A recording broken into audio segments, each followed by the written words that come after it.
आदाब, नमस्कार, अस्सलाम वालेकुम नाज़रीन। पल पल न्यूज के न्यूज रूम से मैं हूं आपके साथ नदीम अकरम। रूस और यूक्रेन के बीच जिस बात का डर था वो तस्वीरें अब लोगों के सामने आ चुकी हैं, क्योंकि दुनिया जो है वो वर्ल्ड वॉर 3 की तरफ बढ़ रही है, जहां रूस ने यूक्रेन के ऊपर हमला कर दिया है।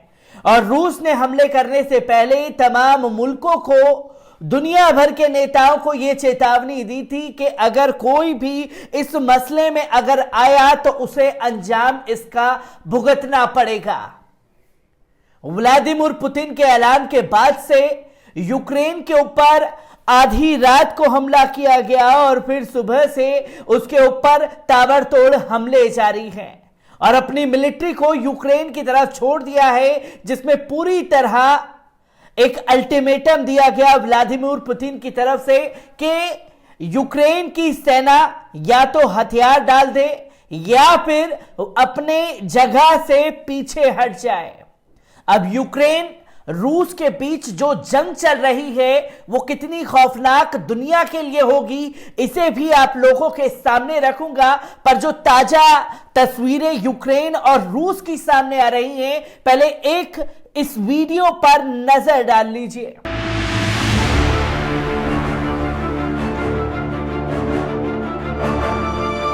दोस्तों, आपने देखा कि ये आधी रात को हमला किया गया, जहां मिसाइलें दागी गई हैं, तो वहीं एक और वीडियो सामने आ रहा है रूस और यूक्रेन के बीच की जंग का, जहां सुबह होते ही फिर से उनके ऊपर ताबड़तोड़ हमले रूस की तरफ से किए गए हैं।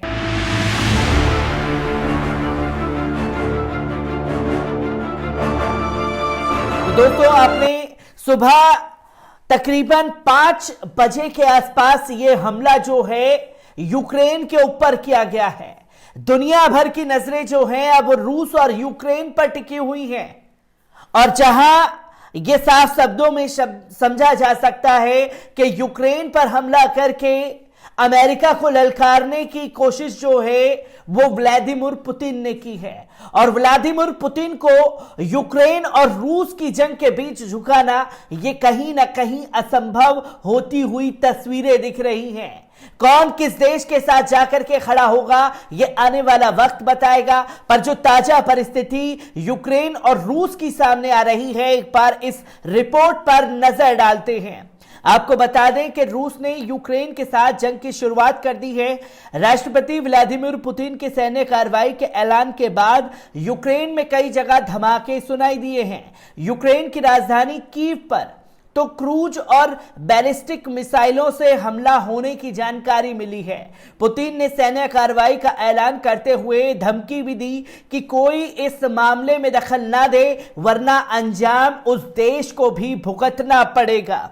तो रूसी राष्ट्रपति व्लादिमीर पुतिन ने कहा है कि यूक्रेन रूस के युद्ध को टाला नहीं जा सकता, इसलिए रूस स्पेशल मिलिट्री ऑपरेशन लॉन्च कर रहा है। इसका लक्ष्य यूक्रेन पर कब्जा करना नहीं है। पुतिन ने यूक्रेन की सेना को कहा है कि वे हथियार डालें और अपने घर जाएं। तो वहीं 10:20 पर एयर इंडिया की फ्लाइट AI 1947 यूक्रेन के कीव में नोटिस टू एयर मिशन के कारण दिल्ली वापस आ रही है। जो ताजा परिस्थिति दुनिया भर के लिए उभरी है, जिसमें से एयर इंडिया की फ्लाइट जो यूक्रेन जा रही थी वो वापस आ रही है, अब वो यूक्रेन नहीं जा रही।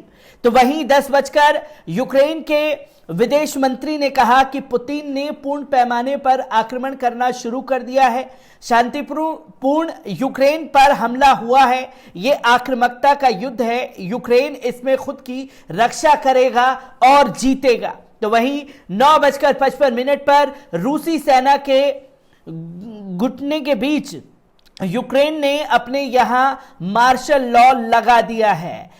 9:55 पर जो रूसी सेना है वो यूक्रेन के बीच में घुसने की कोशिश कर रही है, जिसके तहत मार्शल लॉ लागू कर दिया गया है। तो वहीं बिगड़ते हालातों के बीच कीव एयरपोर्ट को खाली करा दिया गया है। वहां मौजूदा स्टाफ और यात्रियों को निकाल लिया गया है। फिलहाल वहां विदेश के 3 एयरक्राफ्ट मौजूद हैं जिनको उड़ान भरनी थी, लेकिन वो टेक ऑफ नहीं कर पाए थे।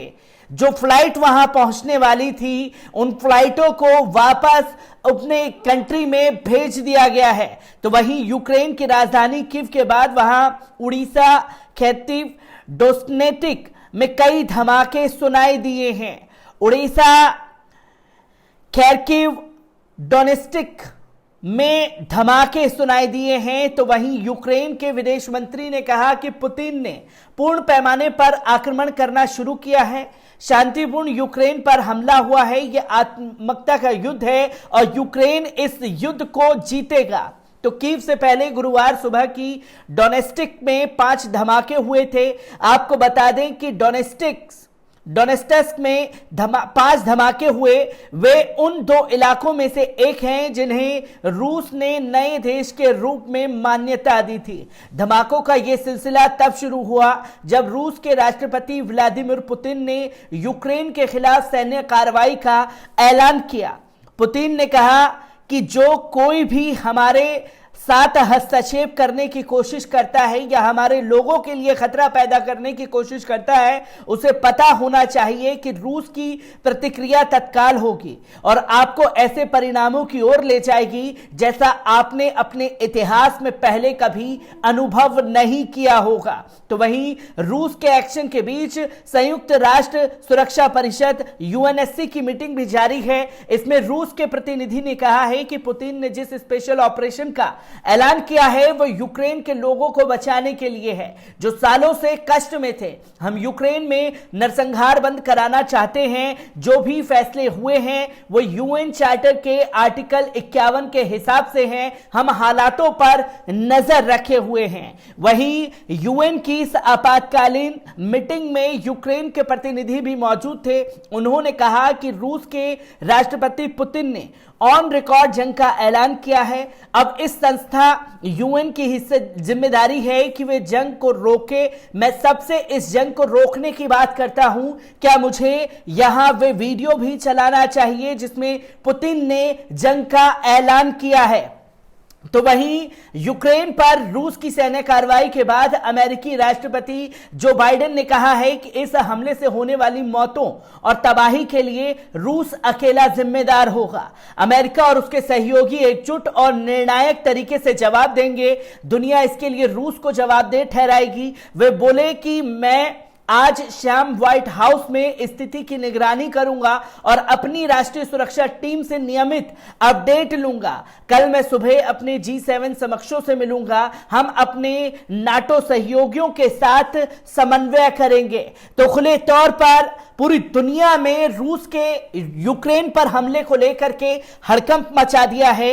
तो वहीं Ukraine do not fly zone घोषित। यूक्रेन सीमा पर बिगड़ते हालातों की वजह से कई एयरलाइंस ने उस इलाके को डू नॉट फ्लाई जोन घोषित कर दिया है। ऐसा करने वालों की लिस्ट में यूरोपियन भी शामिल है। कमर्शियल एविएशन ने साफ किया है कि यूक्रेन रूस बॉर्डर पर अब प्रतिबंधित स्पेस है समेत यूक्रेन के कई एयरपोर्ट्स ने सभी फ्लाइट्स को अब सस्पेंड कर दिया है। यह ताजा परिस्थिति निकल करके रूस और यूक्रेन के जंग के बीच में सामने आ रही है। कितने खतरनाक अंजाम ये जंग लेगा ये आने वाला वक्त बताएगा। मैं रूस और यूक्रेन से जुड़ी हर एक अपडेट आप लोगों के साथ साझा करता रहूंगा। दीजिए इजाजत, शुक्रिया।